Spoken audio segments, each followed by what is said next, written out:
Kenapa kurikulum di Indonesia sering berubah? Dampaknya apa? Dari kurikulum 1947 atau rencana pembelajaran yang fokus membentuk watak pasca kemerdekaan Indonesia.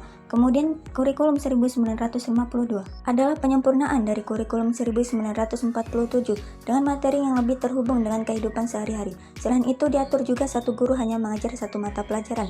Hal tersebut dilakukan untuk meningkatkan kualitas pembelajaran. Selanjutnya kurikulum 1964. Konsep pembelajaran menitikberatkan pada pengembangan moral, kecerdasan emosional atau artistik, keterampilan dan jasmani atau disebut pancawardhana. Proses pembelajaran dilakukan secara aktif, kreatif dan produktif. Pemerintah menetapkan hari Sabtu adalah hari kerja yang memberi kebebasan bagi siswa berlatih berbagai kegiatan sesuai dengan minat dan bakatnya. Kurikulum 1968 yang dibuat 3 tahun setelah peristiwa 30 September 1965. Kurikulum ini syarat dengan muatan politik untuk membersihkan peninggalan Orde Lama. Tujuannya membentuk manusia Pancasila yang kuat, sehat, cerdas, dan berakhlak mulia. Tetapi materi pelajaran lebih bersifat teoritis dan kurang berhubungan dengan masalah praktis kehidupan sehari-hari.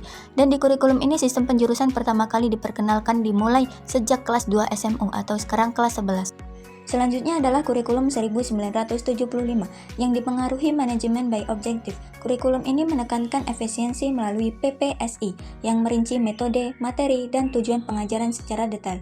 Ini memunculkan satuan pelajaran, namun guru menjadi terlalu sibuk dengan administrasi. Hal ini membuatnya menjadi kritik utama. Perubahan pelajaran menjadi ciri khas kurikulum ini. Pelajaran ilmu alam dan ilmu hayat diubah menjadi IPA, sedangkan pengajaran ilmu aljabar dan ilmu ukur menjadi matematika.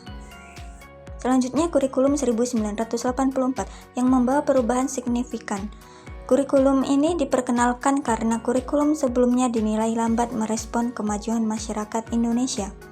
CBSA diperkenalkan untuk meningkatkan keterlibatan siswa dalam proses belajar.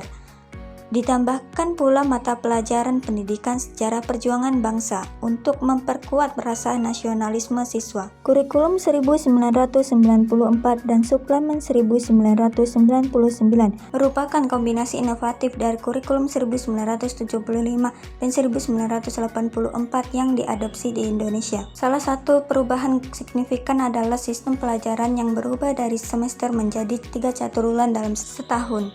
Terminologi sekolah juga berubah. SMP menjadi SLTP dan SMA berganti nama menjadi SMU. Penjurusan SMA dibagi menjadi 3 program utama, IPA, IPS, dan bahasa. Kurikulum ini juga diperkenalkan muatan lokal seperti bahasa daerah, kesenian, dan keterampilan daerah.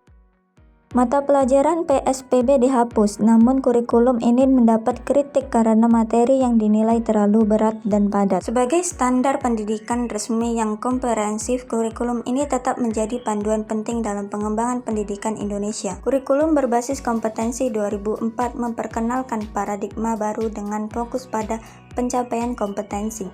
Kurikulum tingkat satuan pendidikan 2006 memperkuat desentralisasi dengan peran besar guru dalam pengembangan silabus. Selanjutnya kurikulum 2013 menekankan penilaian holistik, namun dinilai terlalu padat dan kurang fleksibel.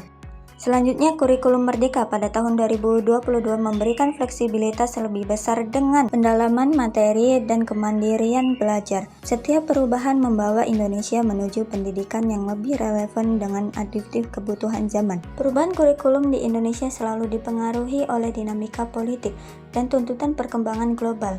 Misalnya, kurikulum 1968 menggantikan sistem pendidikan sebelumnya karena perubahan arah pemerintahan. Kurikulum 2013 juga diganti karena dianggap kurang efektif, terutama karena beban administrasi yang besar bagi guru. Kurikulum Merdeka kemudian muncul dengan fokus pengembangan kompetensi, kreativitas, dan berpikir kritis.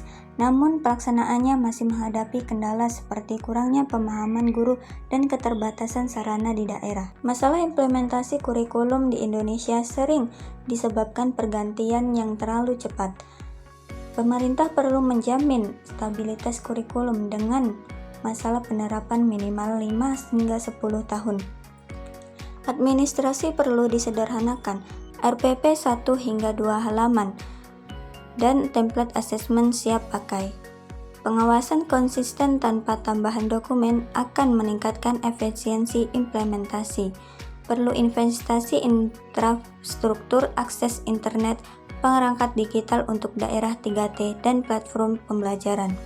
Kebijakan nasional seperti BOS Internet penting agar kurikulum diterapkan merata di seluruh Indonesia.